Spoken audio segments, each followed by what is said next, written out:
Hi, today we're going to talk about transformations of linear functions. And I'm going to set this up in a specific way because right now, even though you're only learning about transformations of linear functions, if you remember something in a certain way, it will apply to quadratic functions and cubic functions and many other functions, okay? So we're going to start off. There's something called a parent function, and there's a parent function in a linear function, in a quadratic function, an absolute value function, and the parent function is kind of like the basic function. And so and there is one parent linear function, and it is y equals x. So you're going to eventually memorize this graph, what it looks like. So just think about it. If I had to make some coordinates, if I was going to graph this parent function, so let's plug a number in for x. Let's plug in 0. So if y is the same thing as 0, then y is 0. If 1, they're the same thing, right? So the parent function, the parent linear function, I should say, and then if I were to plot these points, the parent linear function looks like this.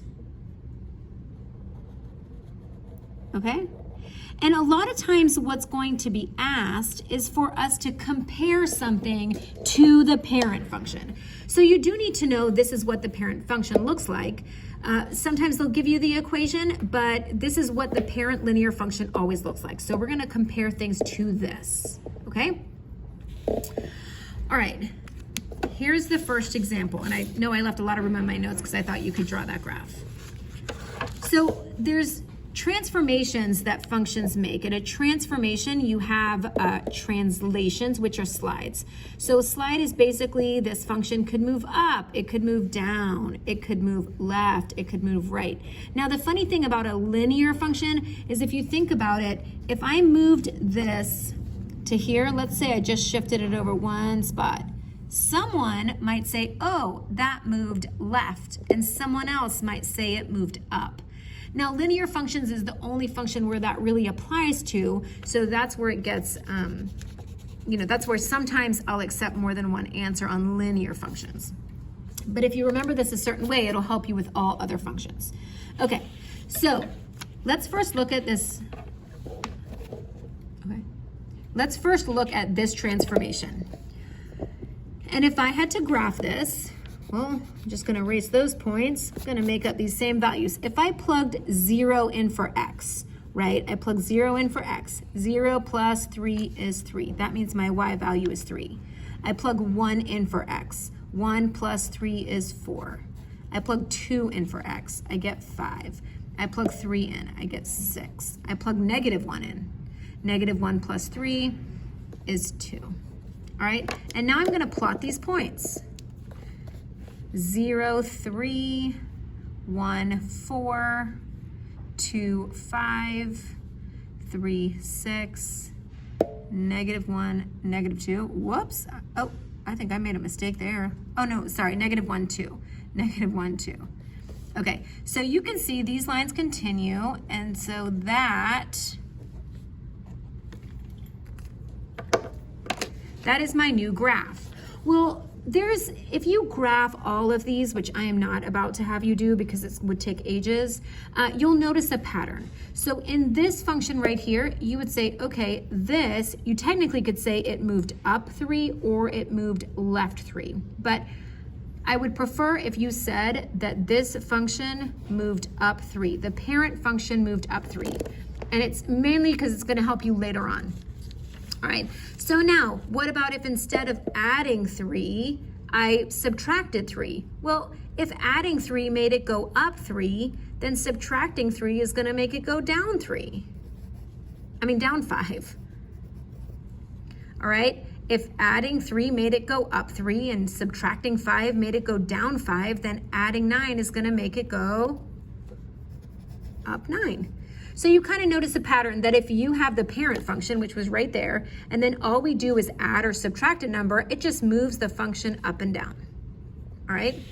The next part is if I put these in parentheses. Now with a linear function, it's gonna be very similar. And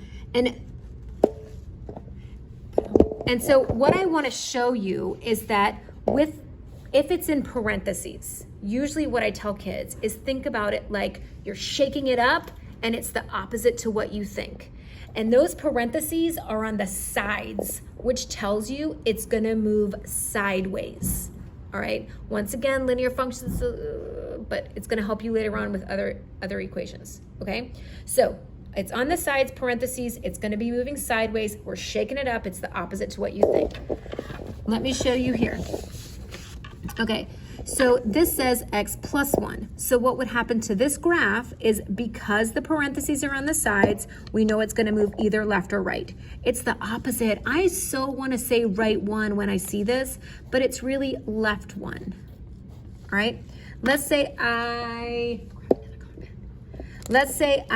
decided that I was going to plot these points, right? And I had coordinate, I had 0, -1, 2. Okay, and I plugged 0 in here. 0 plus 1 is 1. -1 plus 0 is, 1 is 0. 2 plus 1 is 3. So let's say, actually, I'll just graph it with pencil. So 0, 1 is here. -1, 0 is here. 2, 3 is here. So if you look, I know right now you're thinking, well, I could have also said up 1. I know, and you could have, but later on it's going to be helpful to say, okay, I moved sideways left 1. Okay, once again, if that was on a test and you said up 1 and I'm thinking it's left 1, for linear functions, I would not write that wrong. Okay, so if it's in parentheses and we're going to say sideways, it's opposite to what we think, -4 would tell us right 4. -3 would tell us right 3. And that's when we're moving this parent function, okay? So those are called translations. Those are slides. Now I want to talk to you what's going to happen here. If you notice here, this is not adding or subtracting. This is multiplying. These are called dilations. It's like when you go to the doctor and they dilate your eyes, it stays this, well, not the same size. It grows in size, but it's not shifting anywhere. Okay, so what happens here is it is going to get steeper.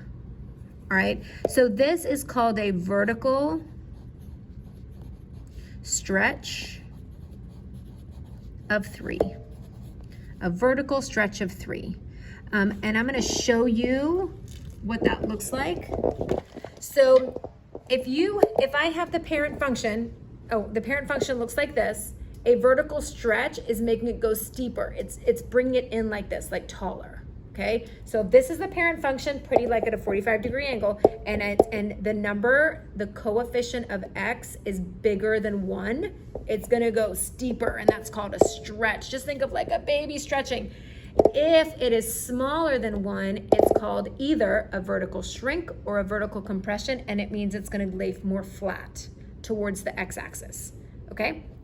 All right, so if we look here, this number, this coefficient of x is larger than 1. So